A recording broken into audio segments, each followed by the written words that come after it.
Hello, beautiful people. We are back for another episode. Hey, Joe. How you doing today? I am struggling right now with the current transits. I have a shit ton of them and they're just messing me up. What's going on up in the stars that you know of? So we had the Mars Cazimi, but then there's a Saturn square the sun. Saturn. You know how I feel about Saturn.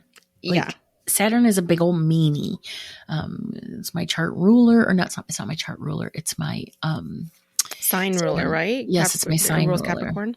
Yeah, yeah. So Saturn is always ever present in my life. So if there's a Saturn transit going on, then he's like, hold on, let me stop a minute and fuck with Joe. It's a Saturn Chiron. That's what it is. Wow. Saturn and Chiron have been and will be semi-square.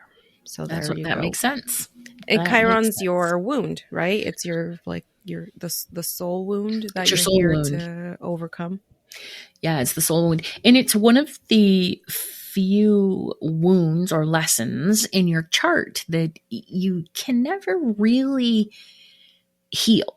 Right. It's like, that eternal sort of, you're always going to come up against that. Now, my Chiron is in Pisces, which is the wound of faith, which means I'm always going to deal with hard lessons. Faith. Do I have faith in this? Do I have faith in that? Do I have faith in the universe? Do I have faith in myself? Right? That's always going to be an issue for me.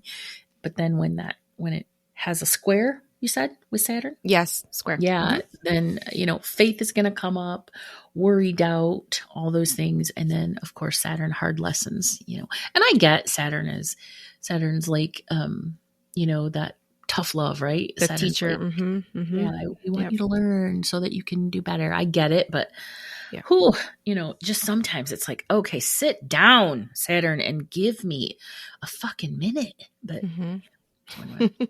What about you? How are you doing in this energy or any energy? I'm doing okay. I have felt myself kind of going down into the like living in my head thing, which that's an indicator to me that I need to get back into my like a solid meditation practice that I haven't been adhering to. Yeah. What's your meditation practice look like? It's usually I've done TM for years now, and it's just 20 minutes twice a day. Yeah. Okay. And it's sometimes, it's easy to say like it's hard to find the time, but it's just, you just have to make the time. It can be something as simple as like getting up a little bit earlier, the 20 minutes earlier, and then just sitting up in bed and doing it. Like it's not, it doesn't really have to be that complicated. No. But, it doesn't. And I know a lot of people, I won't say a lot of people, but people are different, right? So I can't do morning meditations. I have to do it like at night. So like 10:30, 11 o'clock, 12 at night is when I do meditations, like right before bed. Yep. So. Yeah.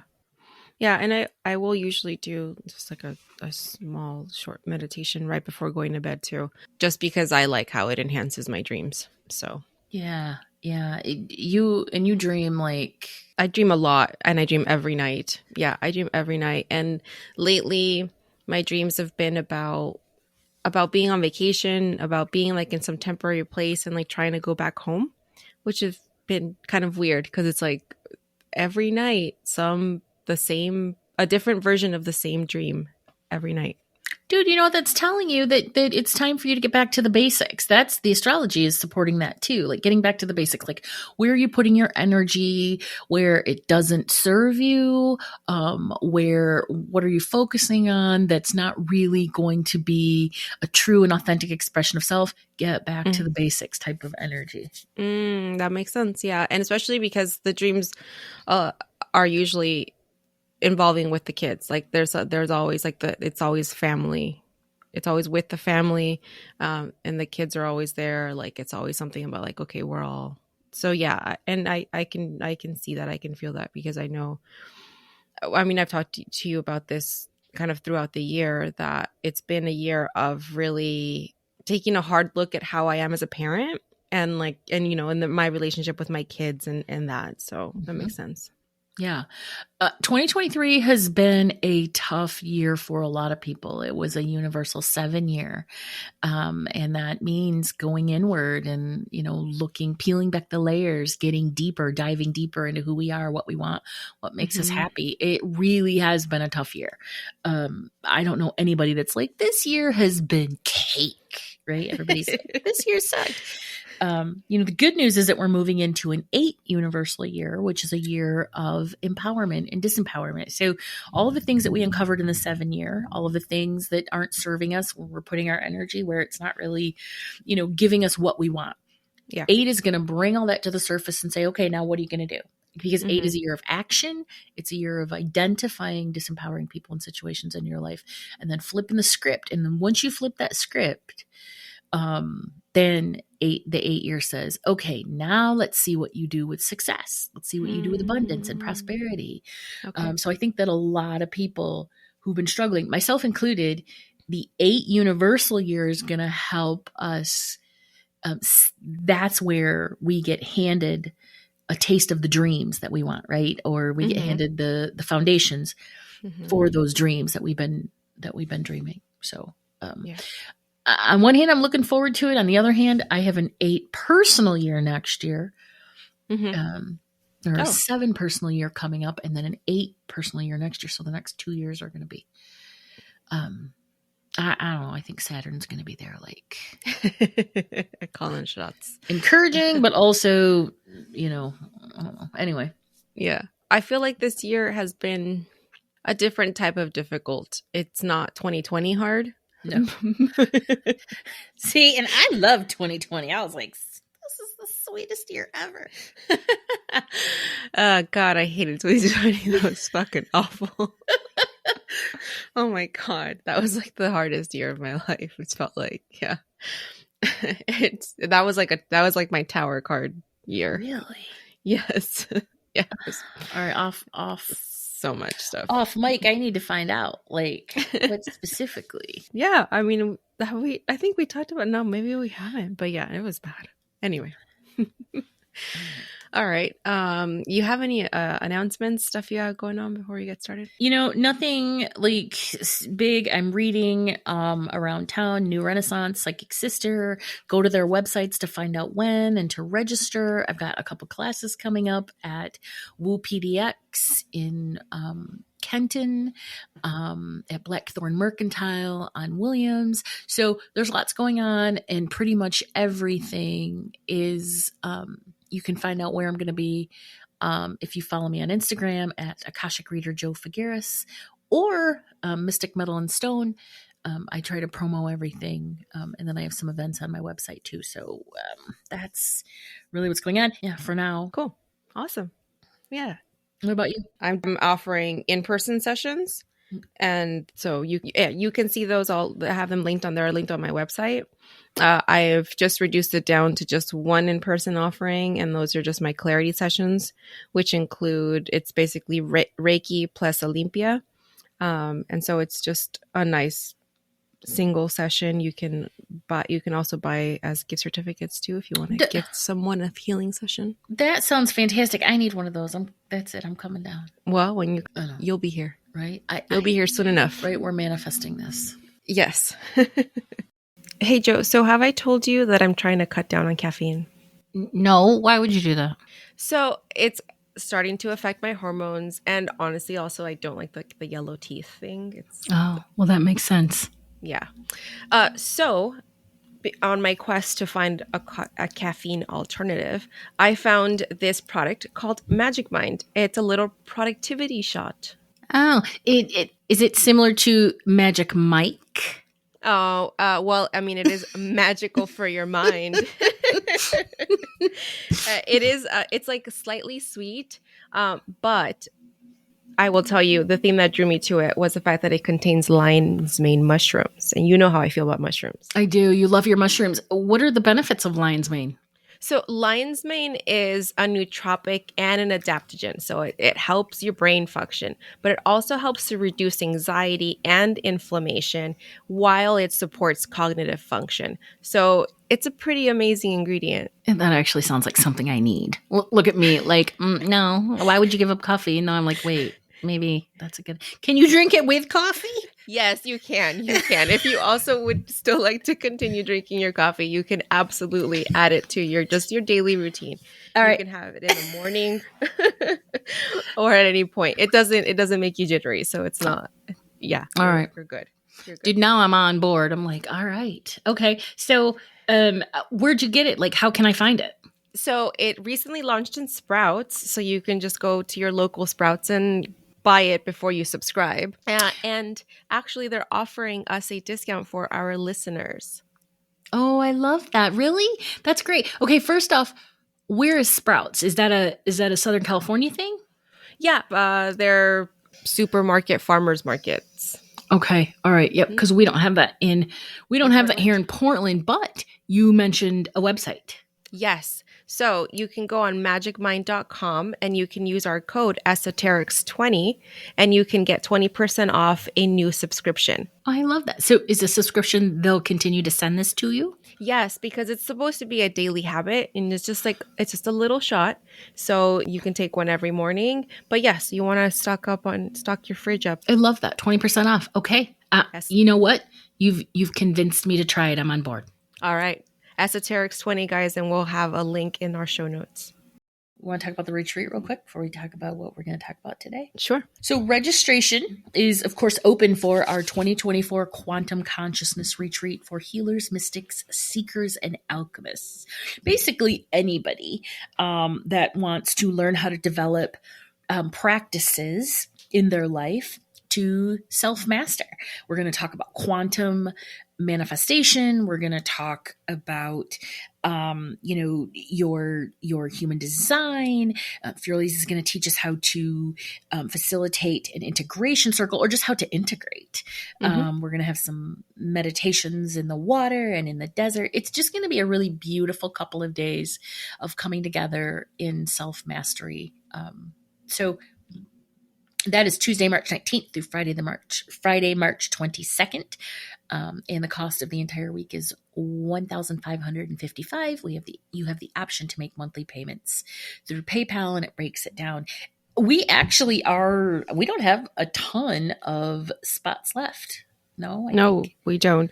I think we have like 4. Yeah. So. Yeah, like people are speaking for them, right? They're making their payments, that sort of thing. So if you want in on this, do it quick.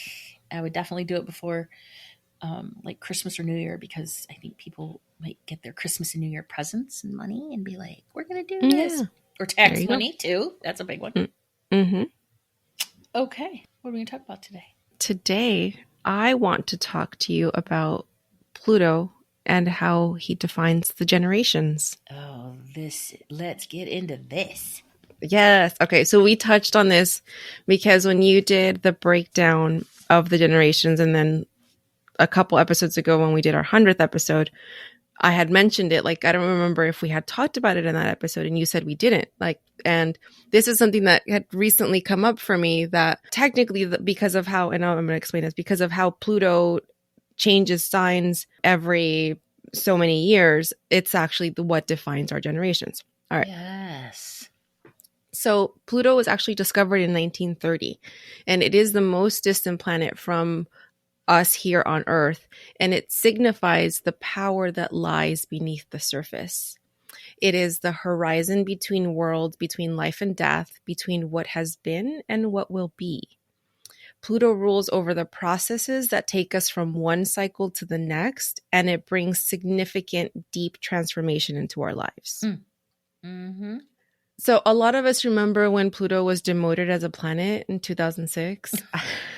Wait, what? I don't. What do you mean it was You don't demoted? remember? Yeah, I remember they declared him not a planet anymore. Do you remember? No. Yes, it was so sad. Poor Pluto. Poor little Pluto. Right. But now he's technically considered a minor planet. It's because he's so far out on the outskirts of on the edges of the solar system. Mm-hmm. Because of this, It takes Pluto 248 years to make its way through the zodiac, like Yeah. one trip around the sun.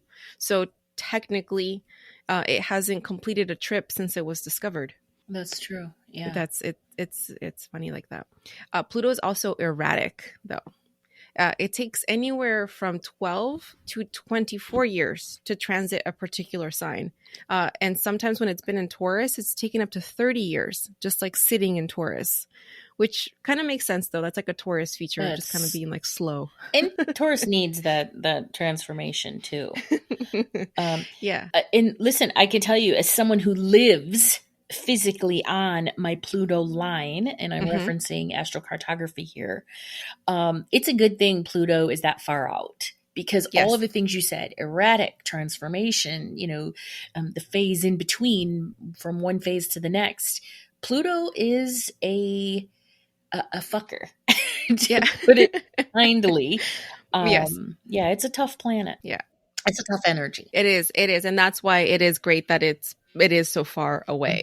But so when you couple these things, the fact that it takes it so much time to transit and its distance from Earth, that transit defines an entire era in history. Right. So it takes time to accurately reflect on like how the shadow is cast on each generation. So it's not usually until a generation comes of age.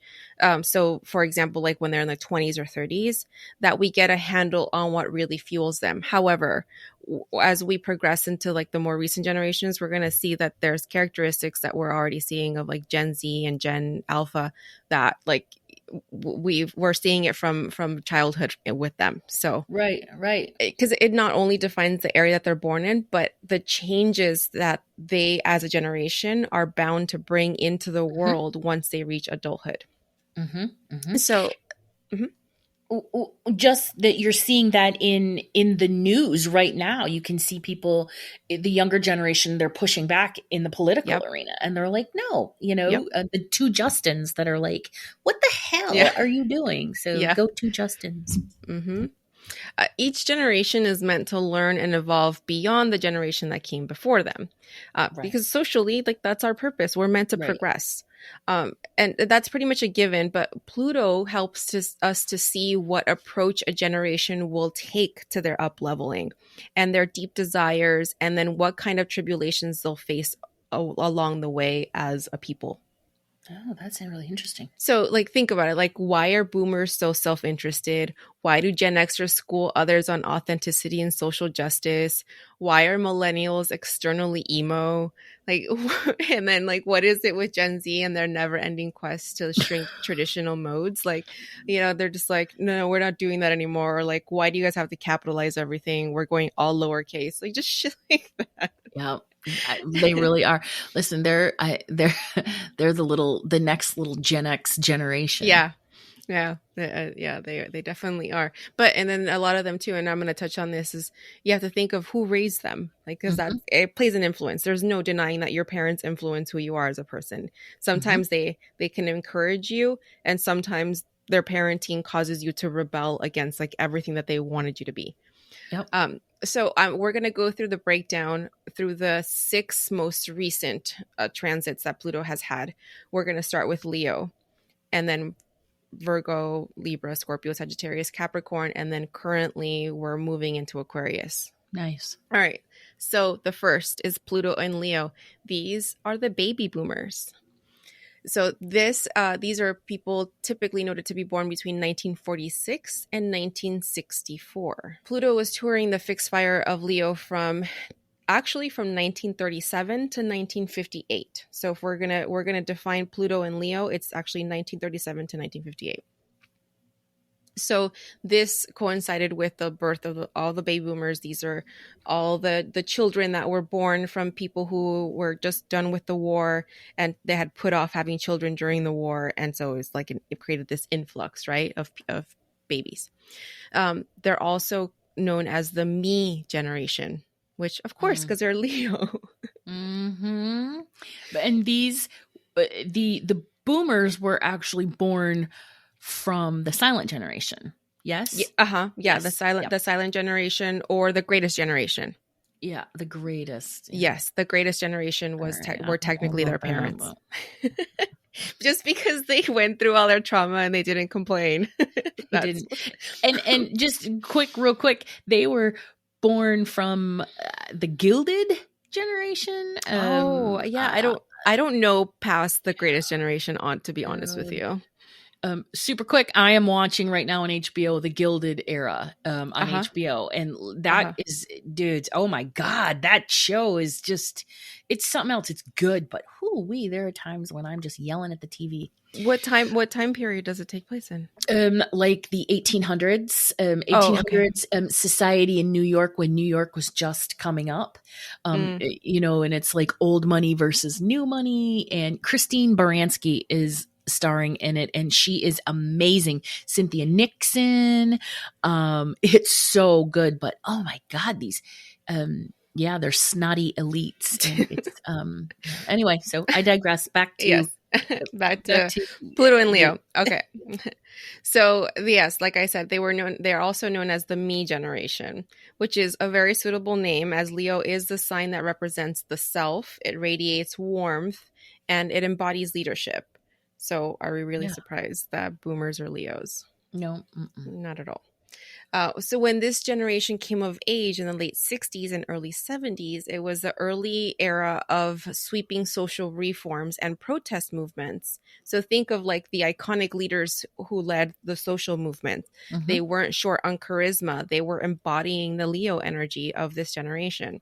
Yes. During this time, social and political power was completely transformed by all these leaders who weren't unafraid to stand up against corruption, racism, patriarchy, greed. The problem is, though, that the Pluto and Leo generation also witnessed the loss of many of those leaders.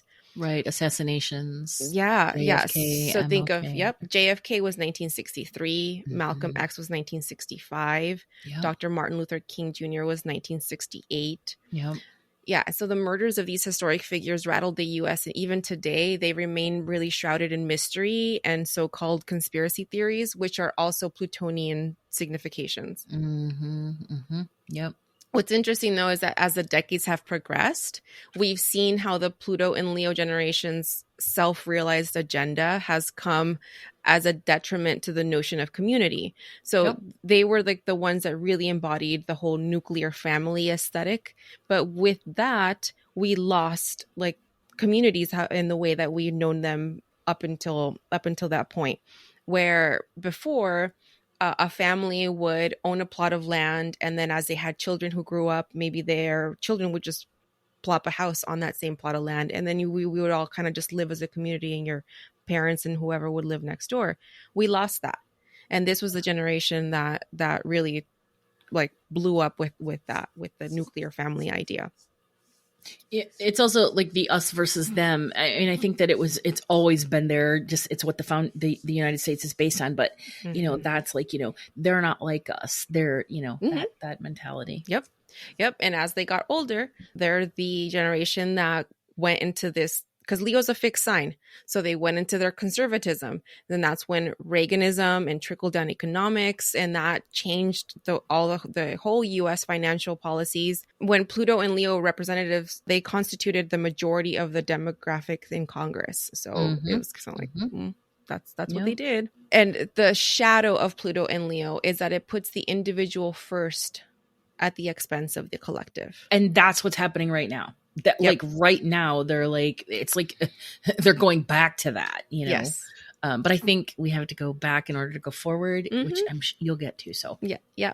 Okay, so here's a special thing that I learned. Okay, there's a generation between the Boomers and Gen X. What?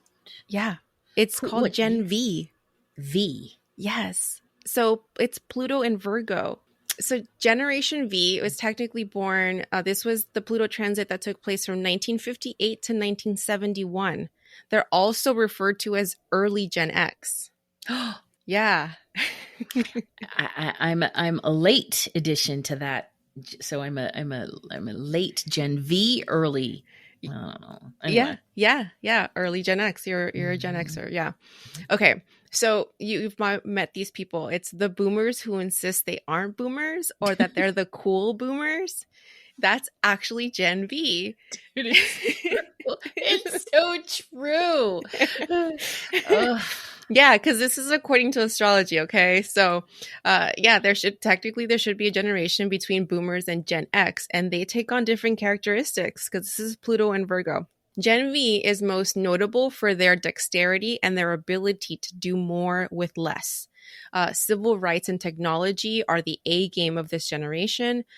They are a tech savvy cohort, and we typically associate the older half of these as Gen X, and the younger half of boomers is predominantly Gen V. So that's how this works. Gen V experienced the era of serial killers and cults during the 60s and 70s. Yes. This was a phenomena that both terrified and fascinated this generation. So millennials might be like the best true crime storytellers, but Gen V is the true crime generation because they lived it. They lived it. Yes. The trauma from this period inspired a generation of forensic scientists, psychologists, crime investigators, and genetic engineers who are credited for breakthrough technologies in science today. Yeah, just think of, for anybody that listens to true crime, when people tell a true crime story, if it took place anytime basically before like the late 80s, DNA was like almost like non-existent. Mm-hmm. And so it was this generation that really worked to advance that technology, that science, so that we have what we have today, where like if someone breathed on something a little too hard, they're going to catch you. Like, Yep. Another interesting thing about Gen V is that they are also born with Uranus in Virgo and Neptune in Scorpio. And so their childhoods also occurred during the sexual revolution. So it triggered unconscious feelings of confusion when it comes to their sexuality. The Madonna whore complex is like high key Pluto and Virgo energy. Because remember, Virgo is also the Virgin. So it's kind of like the guilty conscience resulting that from partaking in the act. Yep. Shame around sexuality, which is just kind of like going away right now. You know, people are like, I'm not going to be ashamed of my sexuality. It's who I am. Yep.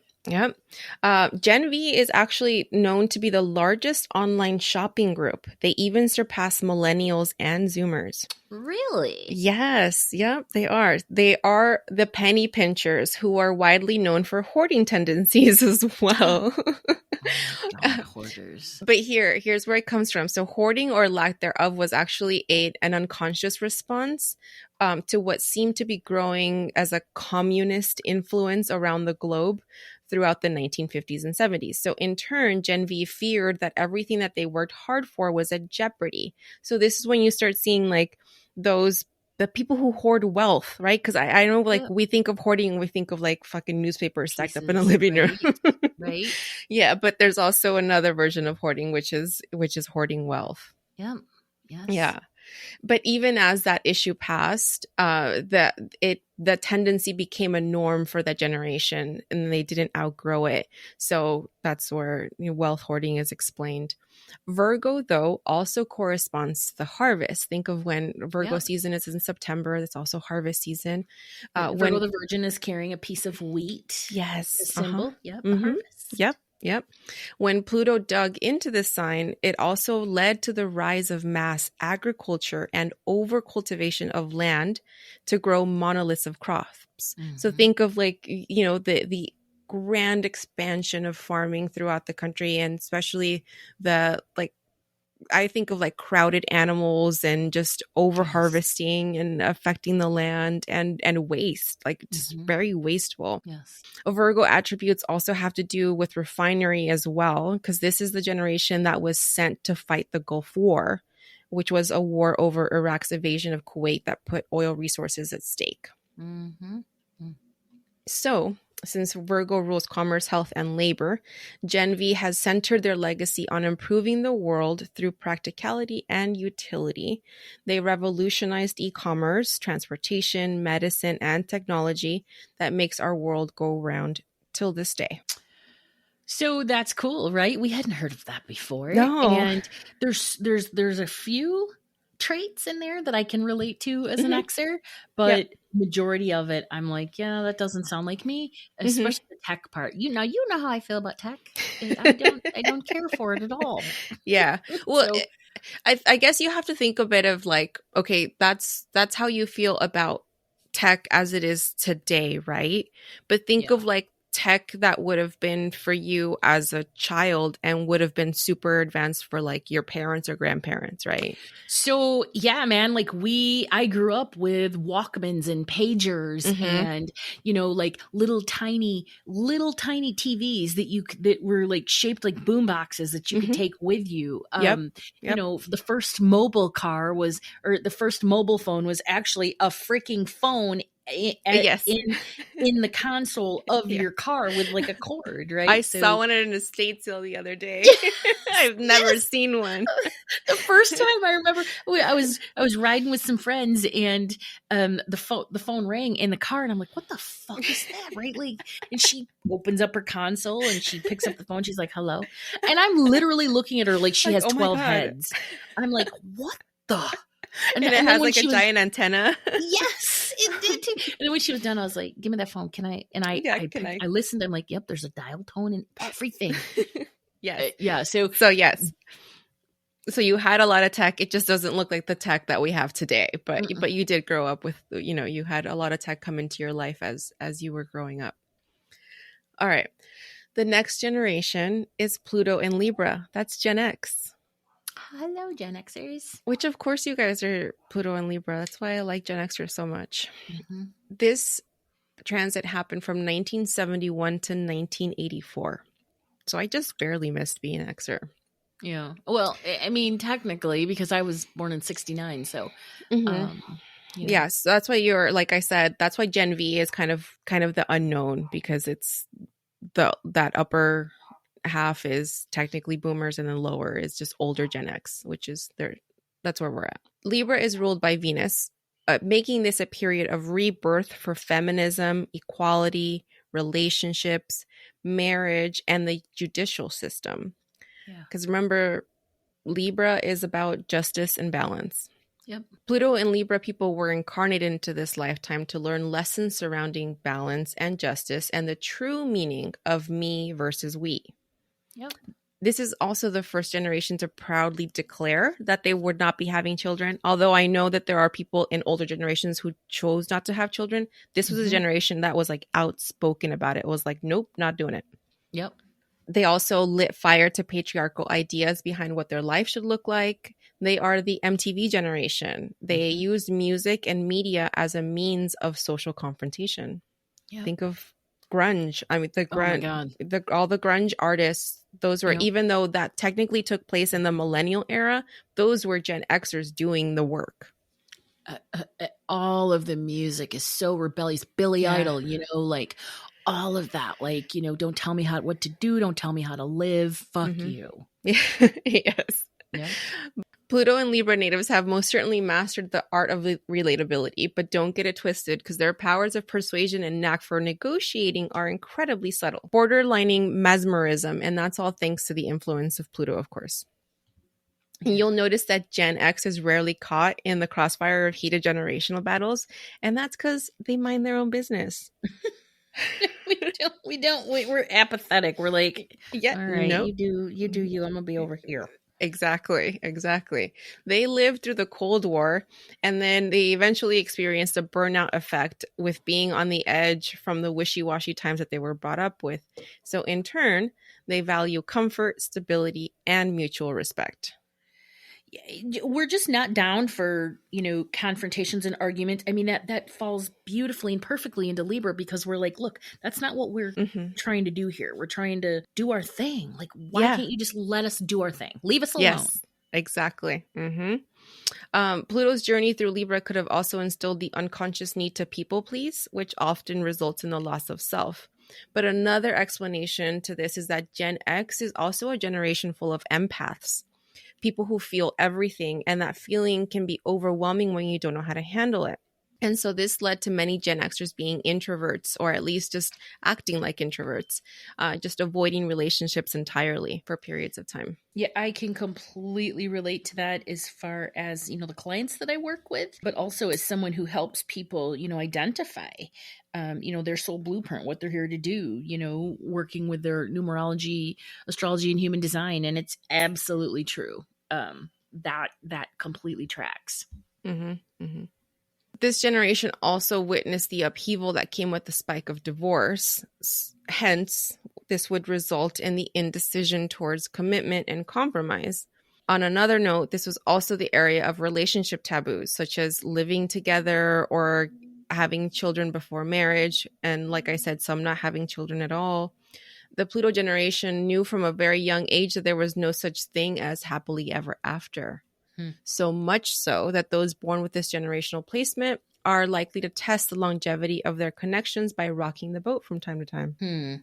So I don't totally jive with that, because I am a big believer in happily ever after, the fairy tale, all that stuff. But I do see, those As in a my generation. Yeah. Yes, as a generation, how they're like, we're going to push back. We're going to rock Yeah. that boat. Yeah. I think what happens is more of like that happily ever after is a lie. Like, it's not just like we get married and then we live happily ever after. They realize that, like, no, that it takes effort, it takes work, that there's still more to be done after the fact. Yes.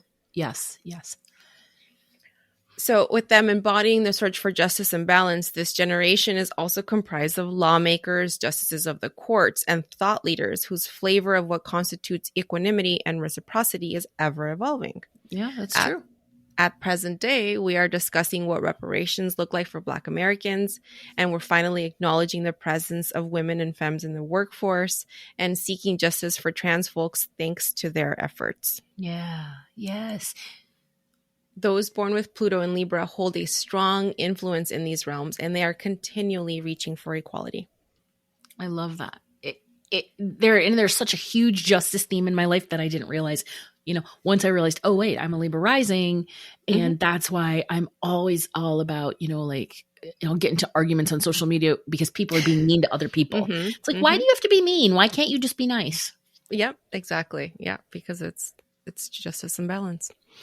All right. And now we get into Scorpio. Pluto and Scorpio makes up the millennials. And this transit happened roughly from 1983 to 1995. So here's the thing, though, because that's why some of these dates, because I know if you notice with Gen X, it actually said 1984. Right. When Pluto does its transits, it also has periods of retrograde where it briefly goes back into its previous sign. So like right now, for example, in March, we moved from Pluto moved into Aquarius, but right now, Pluto is in retrograde back into Capricorn. Yes. So that happens too.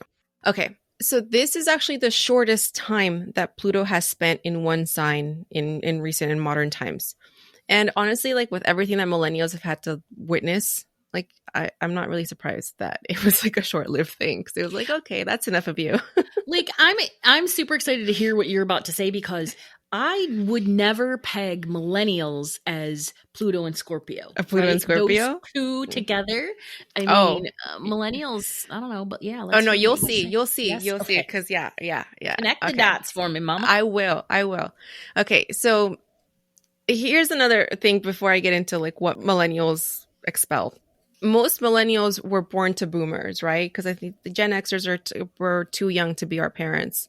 Although I'm sure there's like maybe a few here and there. But for the most part, our parents were boomers. With Pluto and Leo, and then Pluto and Libra and Leo actually square each other. So this is where we're talking about the square. So that's when a sign is 90 degrees away, right? Because you can't make a square without a 90-degree angle. So, and what a square means, that aspect denotes conflict, which makes sense why millennials piss off their boomer parents so easily. Poor millennials. The personification of Pluto and Scorpio is shadowy underworld.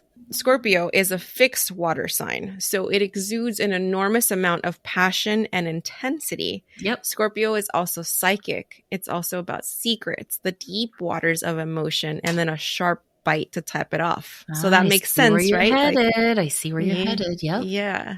We're the 90s latchkey kids. We were raised by the TV and dial-up internet, and we're the last generation that straddled analog and digital world. When then with those with Pluto and Scorpio, we were thrust into a world of outdated modes ready to be composted. So this process hasn't been easy, as any millennial will tell you, whether we're elder like me or younger. As teens, we witnessed terrorist attacks of September 11th on TV, and then we endured the wars in Iraq and Afghanistan that followed.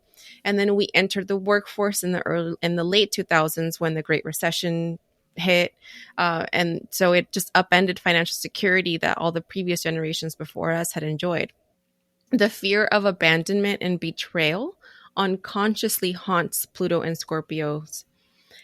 This is precisely where the generation is meant to rise from the ashes like a phoenix and transcend the trauma of previous generations. Another thing about this generation is that they incarnated in this lifetime amidst some of the most tragic phenomenons. Aside from like September 11th, we also saw like HIV AIDS pandemic as well. Like that was in the 80s, like right when we were born. That energy signature of death and power and sex also became rooted in the collective psyche. And so this in particular, themes of decay and destruction created this like yearning for answers, and specifically regarding the mysteries of the universe. So growing up with the sixth sense is pretty much inevitable when you're surrounded by all this stuff. And this is why so many Pluto and Scorpio individuals found solace through the dark arts. Like a lot of us were into like witchcraft, or like we just kind of went down that road, or like even think of like emo goths and that kind of stuff as well. For The sure. music got real dark too, Yep. emo. So if we weren't waiting for our boomer parents to leave the house to experiment with a Ouija board, we were exchanging words with our crushes over AIM. We were also expressing ourselves through buddy icons. And then for us, we were the ones that ran with social media networks, like social media networks, MySpace, Facebook, Tumblr, all these, they were basically made for us. Like that's like, we were the ones that were predominantly on there. And not just were we on there, like, you know, to connect with our friends or whoever, we were publicizing our inner lives. And that's a very scorpionic trait. Mm-hmm. Chokers, underground raves, the grunge era of music, the goth emo aesthetic, those are all themes that happen within the millennial era, but they're really complex as well. These individuals were born to trigger the world around them. They are mirroring subconscious themes of fear, pain, resentment, and sexuality. So that's so interesting because there's so many things in that description that I'm like, that feels very Gen X too. You know, and of course there's overlap and everything, but I'm really resonating with your description of this generation much more. I won't say more so than X, but yeah, definitely. It's like I'm going, that's us too. That's X too. That's X too. Yes. Yeah. Well, because we witness these things together, and then we work towards this as well. And like the grunge era, right? And even like emos and goths also started with Gen Xers. That wasn't like goths was not a millennial thing. Goths were around for Gen Xers. I would say Gen Xers probably started the whole goth thing. Goth has definitely started, you know, just like with that By the heavier Xers. metal and stuff. Mm-hmm. Did you have a MySpace page? Yes. Dude, I did too. And I was so mad when they closed it. I was like, right. I thought, oh, I'm losing all my content. We all know how to do a little code on there. Yeah. It took me forever to get on Facebook. I remember all of my friends were like, welcome to Facebook. And I was, I know. For the I was longest like, time, this I is was so like, boring. It was so boring compared to MySpace. Yeah. Mm-hmm. But those born with Pluto and Scorpio also learned how to shed a skin or two, because this was the generation that witnessed the election being stolen with Bush versus Gore, which that fucking election was stolen for sure. It sure was. Yeah. And then we returned to the polls 8 years later, ready to elect the first Black president. A generation that also predicated on hope with a dose of scorpionic revenge. Because Pluto may forgive, but Pluto does not forget. The power of Pluto and Scorpio as a generation is the ability to expose taboos in order to protect those who are most vulnerable, to use their emotional radar to identify places of rot in the culture so that it may become more abundant for everyone. Right. And next we move into Pluto and Sagittarius. So this is technically early Generation Z. So this happened from 1996 to 2009. Okay. These individuals are the epitome of hashtag no filter. Mm-hmm. And with good reason, because that whole phrase of too smart for your own good is probably the best way to describe Pluto and Sagittarius. It also comes with the turf that when you're born into an era of ugly truths, like you're gonna see straight through things as you know, as you're growing up. I would also like to point out that it's like who raised these kids? Early Gen Z, those are Xers. These are Xer parents for the most part. They are fueled by larger than life Jupiter, and this is a mutable fire sign, which its characteristics are idealism and a lust for life.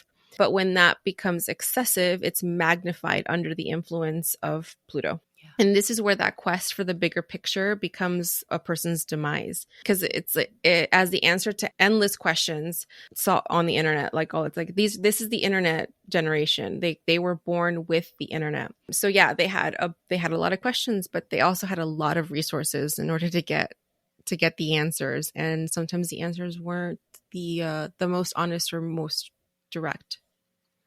So this actually led to a dependency and a compulsion of online services, not to mention the beginning of the dark web. And in Sagittarius, that Plutonian drive throws restraint to the wind, because Sagittarius is about freedom, right? It's like, don't tell me what to do. Yep. Let me do my thing. And I think that's also interesting, right? Because they're also the experts of like caught off satire and also sarcasm. Like I have one of these kids. So you know it well. You know them well. And I know the sarcasm. And then and I'm just like, how are you so good at it? And it's like, oh, well, because it's who raised you, again, Gen Xers or they had millennial siblings. Their power lies in ridiculing the things that they think deserve it. So like all the stale concepts, uninterrogated traditions, like they'll just make fun of that shit, or, they'll make the chuggy or whatever and just make fun of it till it goes away. For Pluto and Sagittarius, there's no such thing as too much information, and that in itself speaks volumes. Because when they came in, basically at the end of the millennium, they were surrounded by AI and robot toys like Furbies and Tamagotchis. They were the generation of individuals that knew deep down that there was more truth out there. And then they also observed their older Pluto and Scorpio siblings. For the most part, if they had siblings, that's who they would be. They would be millennials. That in itself would make the shadowy unknown much more intriguing, because they'd see like what their siblings were getting into. Right. So now they're like, their interest is piqued. So when you're considering all of that plus Pluto, this generation's triggering point stems from their audacity to question the source, whether it's academically, religiously, or politically speaking. Like they ask questions. They don't just take things at face value. There's so many in that age group that are life path 7s, the seekers of deeper meaning, with a tinge of spirituality and intuitive abilities. Yeah. Yeah, that makes perfect sense. They're the first true digital natives. They and they're also in recent years they're the ones that kind of brought in this whole cancel culture thing, which I personally have no problem with. Like I think the verbiage is a little bit wrong. Like people aren't canceled, they're called out for their wrongdoing. Like that's all it is. Yeah, but yeah, they took the proverbial mic and they take down people to show that like we're no longer doing this. We're no longer standing for this. If they don't actually take them down, they definitely try. And the audacity of trying, like when they tried to cancel Eminem, it's like, oh, y'all, you can't. This man is uncancelable. Yeah, I just have to remember that they're also a Jupiter ruled sign. Like Jupiter rules Sagittarius, so there's no patience there. And that planet also doesn't do nuance. Like there's just let's do this. They're the generation that is spreading the message as far and as wide as it can go. We need that. We do. We need them. We need these Yep. This generation is also the one that has shown us the harm of the binary, whether it's like gender or gender expression, heteronormativity for past generations. Like they just rejected that shit outright. Just be like, nope, we're not doing that. Like we've got to find a new way. Like there's more than just two. Like there's more than just what we've always known. So they have also sought out new ways to find meaning, whether that's astrology, divination, to new wisdom traditions, like outside of like church or temple, walls and ideas. You know, what's interesting to me that I really look forward to seeing, and I hope that I'm around to see this. I really want to see this generation sort of as the majority mindset, because who opposes these younger generations? The boomers. The silent generation, the boomers, even some Xers, right? And then there's also, millennials as well in there, but it's just these people or ideologies that oppose coming together and equality and, a level playing field for everyone. It has nothing to do with what generation they're born in, which it does. But my point is that it has everything to do with what they fear being taken from them. And that is definitely generational, because of course, silent generation was like, you gotta do this and you gotta keep your mouth shut or else. And then boomers are like, well, you gotta do this or else, the or else generations. It's like, it's going to be interesting. Not that I want people to die, but it's going to be interesting to see what the world looks like when those generations finally die off, because hopefully their ideologies will also die off and they're not going to be passed down. Right. Yeah. It also though makes a lot of sense with the boomers being Pluto and Leo and like not wanting the spotlight taken away from them, not wanting to give up their power, like and fighting really hard to hold on to their power. Whereas I could see Pluto and Libra, the Xers, being more like, meh, like that's cool. Like, let's like more for you and for me. Like, exactly. Being more, being more about the community in that way. And also, like, don't tell us what to do. That more for all of us, but don't you tell us what we can and can't have. Yeah, exactly. So, as Gen Z, being Pluto and Sagittarius as a generation, their power is the ability to go to the ends of the earth to discover and fight for meaningful power shifts in the world, to free themselves and society of confining conventions. Yeah, I love that. That's their purpose. Yay purpose.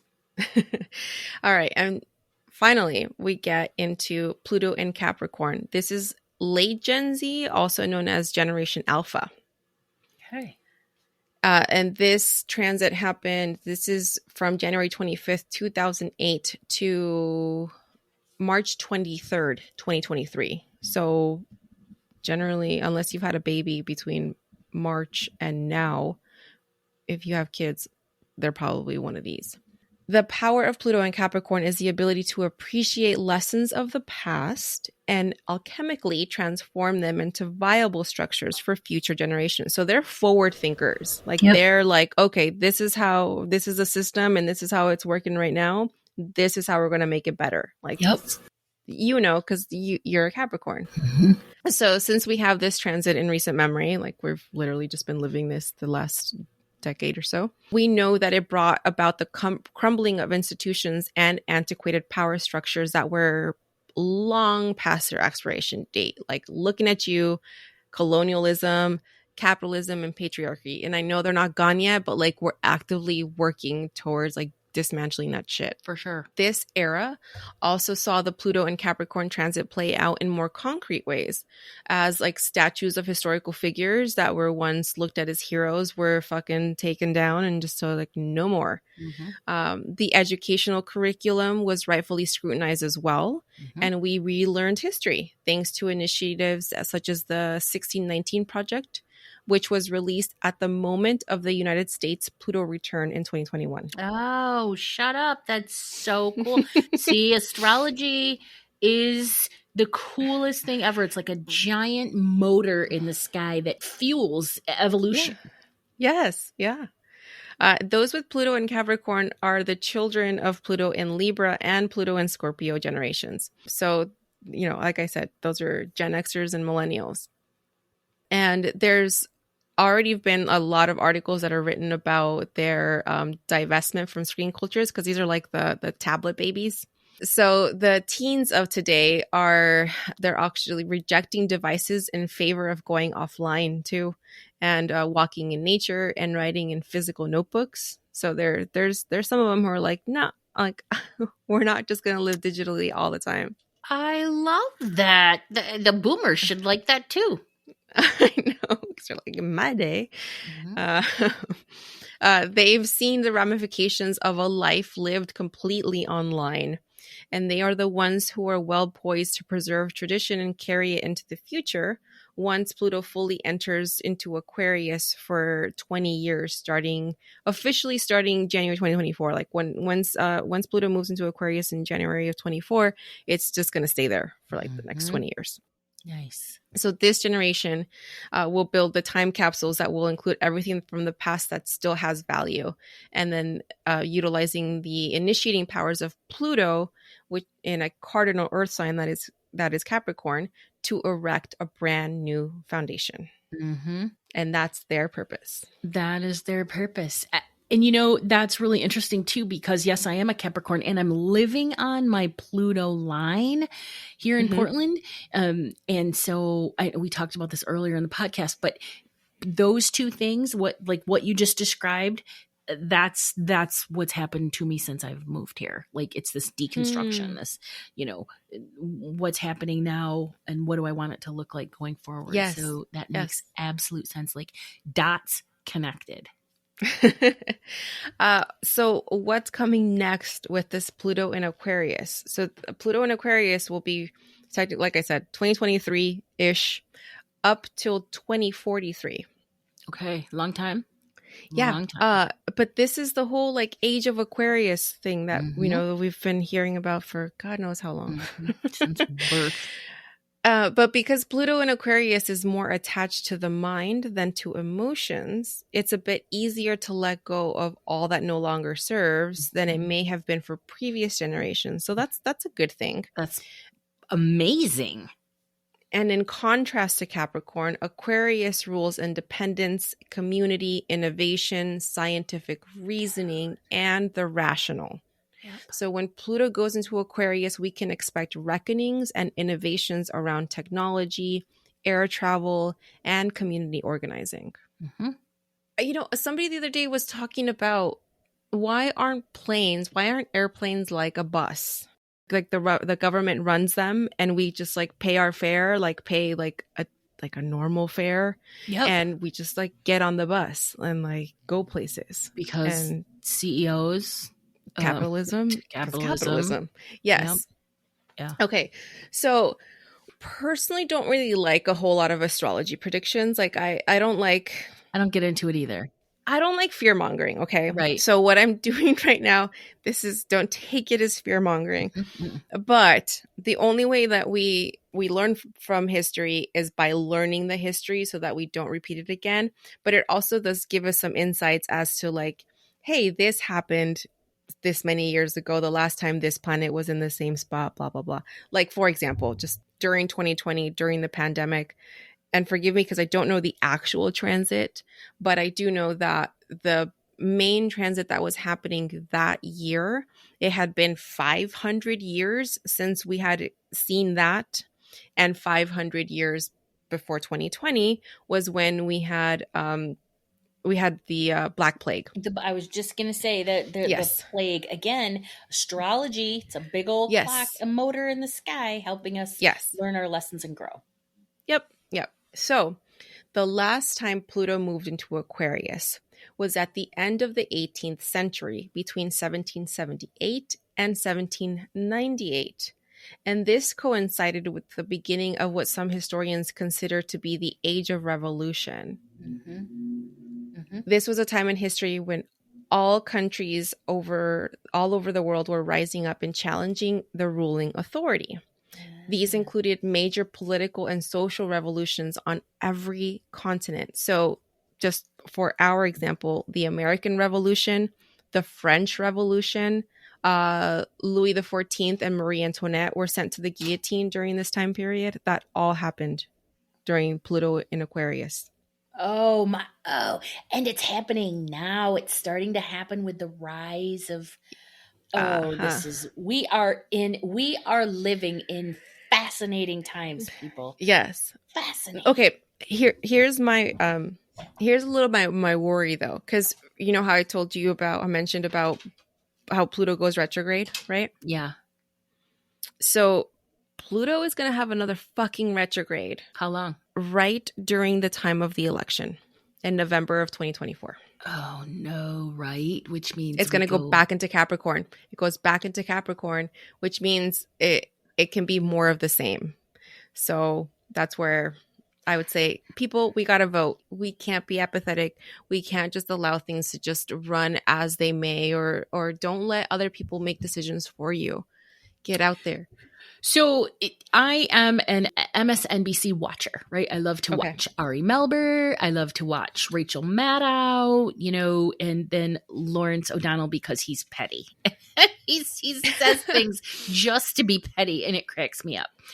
But I've had to limit it because MSNBC, first off, they're 24/7 fucking Trump. Everything is about Trump.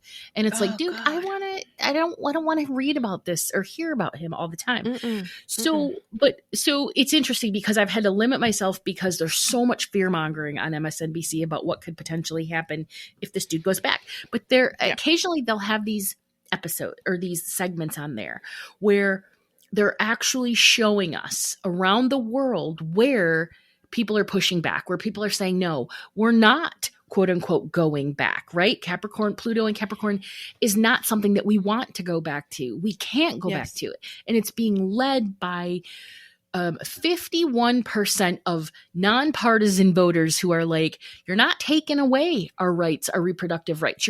It's like voters are saying, no, you're not taking things from us. So I have hope that Pluto in Capricorn retrograde is going to be the energy that says, look at what we're going to have. And people are going to say, no, we're not going to have that. So again, it's people and mentality and it's evolution, and God knows, you know, God forbid we have to go through another 4 years of that douchebag because we'll completely lose all forms of democracy. I know. I have a few people that I follow, and I can see like their disenchantment, and I can understand their frustration with like the world as it is, because it's not fucking perfect. I get it. Like, and there's only so much progress that we have been able to make over the last 4 years. A lot of it has been just fucking fixing all the mess that Trump left, which I'm just like, how can we be that short-sighted? But there's just a couple of things that I just want to make a point on. One, if you haven't already, look into Project 2025. And that is not just a Trump endorsed thing. There are several Republican candidates who are endorsing Project 2025. That shit is dangerous. Yep. And then my other point is, because I hate it. I hear it all the time, right? About, well, Biden's so old and all this. And I understand. I agree with you. Honestly, like, Bernie was my guy. Yep. I'm doing this Biden thing because it's fucking better with the alternative. Do I wish that we weren't stuck in this two-party system? Yes, I do. 100%. I wish that we didn't have this. But for now, we're stuck here. I have yet to see a way out. Anyway, I didn't vote for Biden because I thought he was going to solve all my fucking problems. Nope. And because I thought he was going to be like, you know, this wonderful magical fucking magician, you know, who was going to do all these things. I didn't expect that from him, but I did expect him to put the right people in office to help him, you know, at least get stuff done, which he has. He has done that. He's not being given the proper credit. And also the Democratic Party or the Biden administration, they're not highlighting all the things that he has done. Yes. They're focused on it's being overfocused on what Yes. he has done. So can I just Yeah. clarify? You said you didn't vote for Biden. You did vote for Biden, but you didn't vote for Biden for the wrong reasons, correct? Yeah, what I'm saying Right. is I didn't vote for Biden because I thought he was going to be this magician who was going to come and fix everything. I voted for him because I knew he would put the right people in place to help him get stuff done. Yes. Whereas what we saw with Trump was not only did he not know what the fuck he was doing, he also brought in a bunch of people, and the few that could have done a good job refused to work for him and quit after a week or two or less. They stuck it out as long as they could. Well, they're actually the founders of Project 2025, or there's other organizations out there that are comprised of generals that worked for him, or high level people in the initial early 2016 Trump administration that left that are coming together and saying, you absolutely cannot have this man in office because we will completely lose our democracy. Yes. He will be untethered. There will be no social norms that he must follow. It's literally going to evolve or devolve into an authoritarian politics. Democracy will be gone. It'll be gone. But you know what? Going back to seeing the astrology of these things, does it have to get worse in order for it to get better? I don't know. But the problem is that we are worse. It got worse in order for it. We've seen worse. Yes, do we have to see even more worse? Because that's going to be, our people, our friends, our family, they're going to start dragging people away. I could with a even though I'm an American citizen, I was born in America or the United States, I could get dragged out of my country. I could get incarcerated, just ripped off the streets. And people might think, oh, you guys are being silly, right? Right. But no, that's exactly what's going to happen. There's going to be a cleansing, an ethnic cleansing that's going to happen. And all non-Caucasian people will be somehow impacted negatively. There will be very few that will be allowed to live the American lifestyle as we know it. I absolutely know this, and it's never been more crucial as it is now. Yeah, and another thing that I saw, it was just this morning. This was a girl I follow on TikTok who's a witch, and she's talking about how so far evangelicals have focused their legislation and their hatred towards LGBTQ people. Yep. But they have also, not as much, not in politics, but they have also been talking about women who practice witchcraft. They're coming for us. Yep. Even if you don't identify as a witch, the fact that we're talking about astrology, that we deal with within spirituality, we'd be labeled witches. Yep. Whether you want to label yourself or not, 100%. They'll label 100%. us. So I don't know, man. It's getting fucking sketch out there. Okay. One last thing. It is getting sketch out there. Okay. Just to close my thing off, okay? So if we go back another 248 years before the 1700s, the last time Pluto was in Aquarius, that was 1532 to 1553. That was the Protestant Reformation. This was when the Catholic Church's authority was challenged, aka when there was that king who declared himself more powerful than the Pope because they wouldn't let him get a divorce. Okay, does that sound familiar at all? It's if someone declares themselves all powerful over everyone else because they wouldn't let him do what he wanted to do.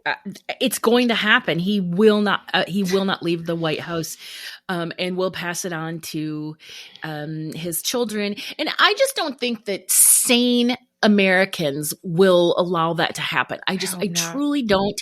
And all the times that I've gone into meditation about this, or, I've said, all right, show me, gimme. I don't feel that, but I also know that it will be attempted. Yeah. And I'm so afraid of the people that are going to lose their life because of it. Yeah. This is about civil liberties. This is about people losing their civil liberties, people being incarcerated and jailed and deported and carted off and imprisoned and all of those things. And it's going to happen here in America, and people just don't believe it. And it's like, well, if you don't believe it, it's because you're protected. And why are you protected? Because you are a cis white male or a cis white female. Yeah. End of story. Yeah. Those are the people that are protected. Yeah. And it's just, it's good. So I hope that it doesn't get bad before it gets better, because this is bad. And we already had the pandemic. Like, you guys, we were already like sequestered into our houses and unsure about our jobs and our health and the world in general. And we had this moron at the helm fucking talking about, he didn't do anything about it. He didn't do shit about it because he thought it was a hoax and whatever. And he was recommending inject yourself with bleach or something. Yeah. Or give yourself the horse medicine or whatever. Yeah. Anyway, I don't know. Like, I just hate that people's attention spans are so short. Like, how did we just forget? How did they forget? All right, we're going to regroup, and we're going to, we're falling into the fear here. And but it's because it's so important. It's so important for everybody to understand what's at stake and not be apathetic around this. Yes. And here's my thing, right? Is because what is the point of us looking into astrology, following astrology, like watching major transits and understanding? Because when you put it in this way, like, right, everything that I've just talked about, I am putting astrology into a historical context, and also it's tying in the history with a soul purpose. Aquarius is the sign of the revolutionary and the visionary, and in and of itself, it is not about war or destruction. So don't let me we're not talking about that. No. But we do see that in times when Pluto has implemented the Aquarian vision of equality and freedom, many societies indeed experienced war and destruction. Yes, there is a great deal of pushback, and that's what we're trying to get people to see, that this is history repeating itself. Yeah, it is happening, so as a people, we are the only ones that can stop it from getting worse. Yes. Yep. We got to exercise our democracy while we still have it. Right. Yes. Yay, democracy. Yes. I think everybody needs to watch Schoolhouse Rock. And all of the Schoolhouse Rocks, except for one. There was one that was really dumb. And I don't, Hanker for a Hunk of Cheese is also one that, it's a good ditty. Anyway, Schoolhouse Rock, yes, I think will really help people. And just remember too, as we enter this phase of the age of Aquarius is all about collective responsibility. It's about what we're learning, how we're learning to be part of a larger system, and as opposed to just caring about ourselves and our immediate family. That's like the biggest, most important lesson that this time is bringing us. And that's, we're looking at the next 20 years. Yeah. I mean, for the first time, I'm heartened because these younger generations are just not having it. Yes. They really are not having it. And I'm so heartened by that, especially with all of those that are coming up to be eligible for voting, which is why gerrymandering and cheating has been such a popular tactic with the Republican Party. But I am heartened by all of the young souls that are coming up. But I also am feeling fear at levels that I've never felt before in my entire life, ever. Yeah. And so it's just like, all right, well, let's see how this happens. Yeah. We have to come together and support each other rather than, this division. Yeah. So. I was going to add this at the end of this episode, but instead what I'm going to do is when I post this episode on Instagram and on our Facebook, I am going to include the stations of Pluto. So this is so that you can take your personal astrology chart and you can see what house Pluto is sitting in. And this will mean how you personally transform. like what kind of transformation, takes place for you and how you get it done. So I'm going to do this on the post. Oh, that's exciting. Yeah. So if we look at our chart, like for instance, I have Pluto in my 12th house. Okay. In Virgo. So that is transformation through meditation and psychology, which makes sense. Like, right? It's like what you do. Yep. I love that. All right. And that's all I have for you today. What a fun and interesting conversation that was. Thank you very much. That was good. You're welcome. Fun. Well, beautiful, beautiful people. That means it's time to say goodbye. And if you enjoyed today's episode, please share it on your stories, subscribe, leave us a review. This helps the podcast grow, and we love growing, and we love having the ability to do this work. Thank you all for hanging out with us today. Stay mystical, magical, and don't let anyone tell you what to do, especially a boomer. Okay, bye. I mean, no matter what generation you are, don't let anybody tell you what to do.